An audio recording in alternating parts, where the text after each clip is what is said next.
Prečo sa bojíme radosti? Prečo sa bojíme tešiť? Prečo sa bojíme vyzdvihnúť, že sme niečo zvládli alebo niečo dokázali? Ja vám poviem. Pretože sme ako deti veľmi často počúvali vetu: po smiechu príde pláč. Veď počkaj, ty sa dosmeješ. Pamätáte sa na to?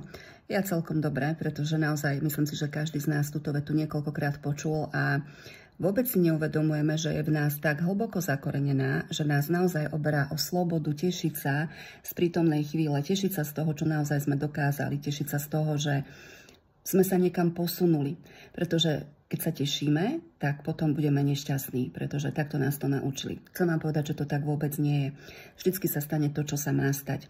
Nemusíte sa bať povedať niečo, aby ste to nezakríkli. Proste stane sa len to, čo sa stať má. A aby sme tú vetu prestali brať vážne, aby na nás prestala mať dosah, poďme si teraz spolu hovoriť: po pláči príde smiech, po búrke vyjde slnko. A takýmto spôsobom to vieme spoločne prepísať a budeme sa cítiť slobodnejšie.